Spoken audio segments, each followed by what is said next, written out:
Hey hello guys, welcome back to our channel. তো তোমাদেরকে আমি বলছিলাম যে আমি কিছু ওয়েব সিরিজ দেখা শুরু করেছি।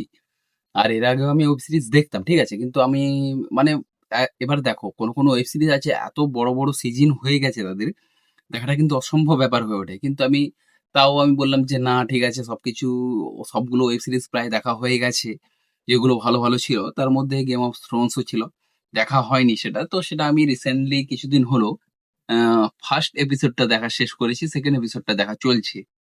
তো সেখান থেকে আমি একটা শিক্ষা পেলাম বা একটা জিনিস আমি বুঝতে পারলাম, যেটা এর আগেও আমি লক্ষ্য করেছি। তো সেটা হলো, যখন আমি মহাভারত দেখছিলাম, ঠিক আছে?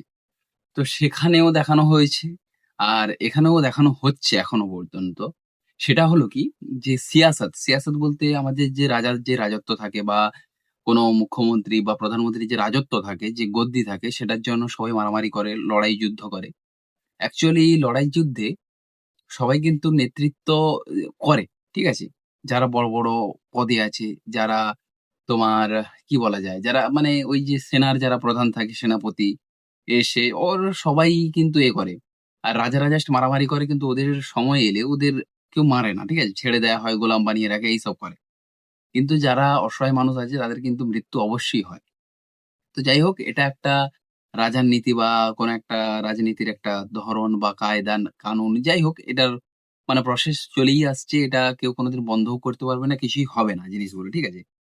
কিন্তু এই যে সিয়াসতের জন্য যে জিনিসগুলো যে হয়, সেটা যে এখানে যে দেখানো হয়েছে, আর এখানে এত ডিটেলিং এর সঙ্গে দেখানো হয়েছে যে তখনকার সময় কি হতো কি না হতো, সেটা কিন্তু ভাই সত্যি মানে খুব সুন্দরভাবে দেখানো হয়েছে।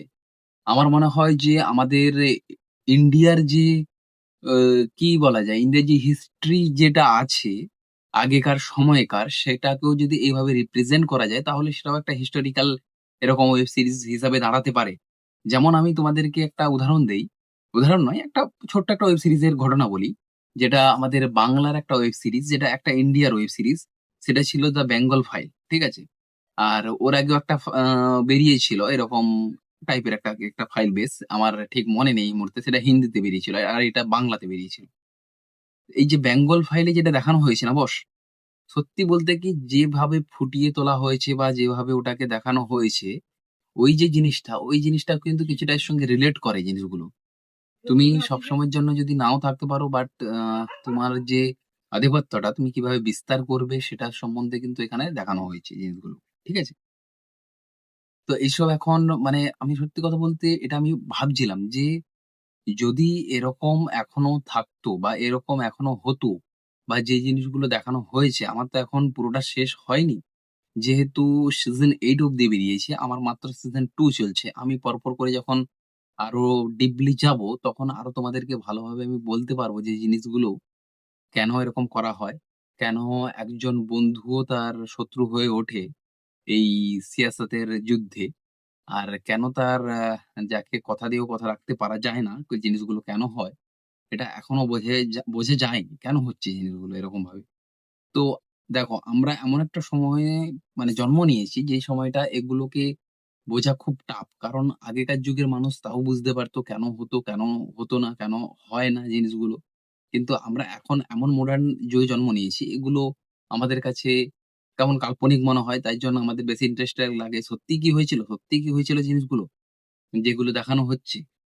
আর আমার মনে হয় তো 'গেম অফ থ্রোনস' টা কোনো জায়গায় কাল্পনিক আছে, আর কোনো জায়গায় সত্যি রিয়াল ঘটনা আছে। কারণ এরকমটা হতেই পারে, না হওয়ার কিছু নেই। একজন রাজাকে তার পদ থেকে সরিয়ে তার পদে তার ছেলে আসুক বা কেউ আসুক, সেটা সবাই চায়, সবসময়ের জন্য হয়ে এসছে।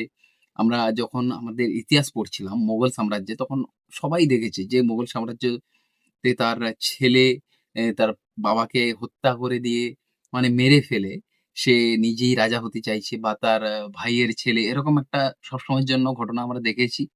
আর এটা প্রুভড ও যে এরকম হয়ে এসছে। কিন্তু যেটা আমার খুব ভালো লাগে, যেটা আমাদের কালচারে হয়ে এসছে, সেটা হলো কি, রাজার ছেলেই রাজা হবে এবং তাকে সবাই সাপোর্ট করবে, এবং সে খুব ভালো রাজা হয়েছে, দেখা গেছে। ঠিক আছে? এবার কোনো জায়গায় এর ব্যাঘাতও ঘটেছে। কিন্তু এরকমটা ঘটেনি যে তার জন্য তাকে অনৈতিকভাবে কোনোভাবে ছলে বলে কৌশলে মেরে ফেলা হয়েছে। মেরে ফেলে সে রাজা হয়ে গেছে। ঠিক আছে? সবসময়ের জন্যই সামনাসামনি মানে যুদ্ধ হয়েছে। দেখো যারা যুদ্ধ করে না, যারা সৈনিক, তারা সবসময় চায় যে সামনাসামনি যুদ্ধ হোক। আমার বুকে মারো, তুমি পিঠে নও।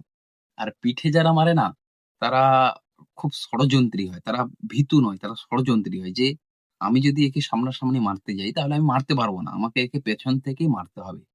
ঠিক আছে? এইজন্য দেখবে শকুনির উল্লেখটা করছি আমি এখানে।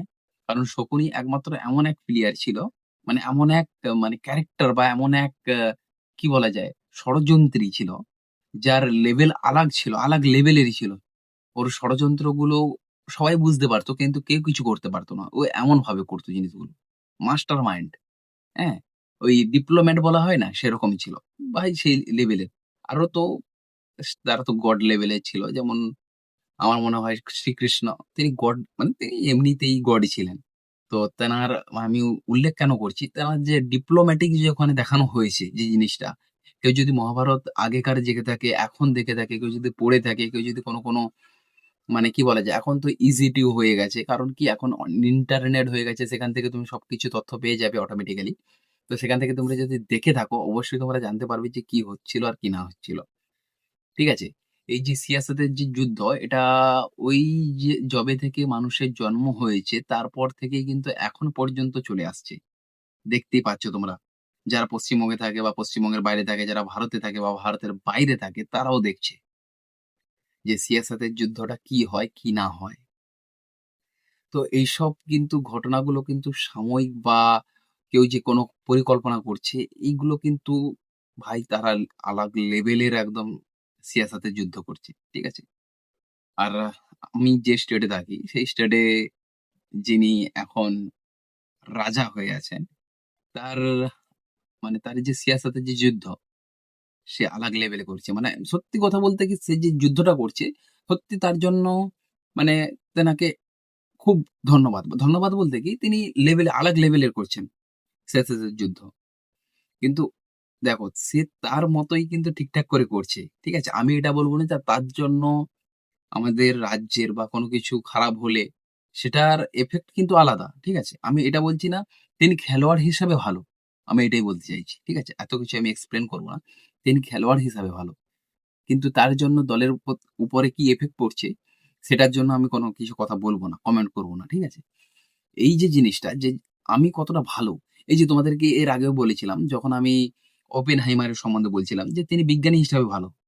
কিন্তু তার জিনিস তৈরি করা জিনিস কোথায় কিরকম ভাবে ইউজ হচ্ছে সেটা তো তার হাতে নেই বা সে কিছুই করতে পারবে না। কিন্তু তিনি বিজ্ঞানী হিসেবে ভালো। কারণ তিনিই ১ম পারমাণবিক বোমা তৈরি করেছেন। তাকে ফাদার অফ নিউক্লিয়ারস ও বলা নিউক্লিয়ার বা এরকম কিছু একটা বলা হয়। ঠিক আছে? আমার যতদূর সম্ভব মনে পড়ছে। তো এইসব কথা আমার মাথায় এসেছিল যে তোমাদের কাছে একটু বলি, বলে হয়তো আমার ভালো লাগবে জিনিসগুলো।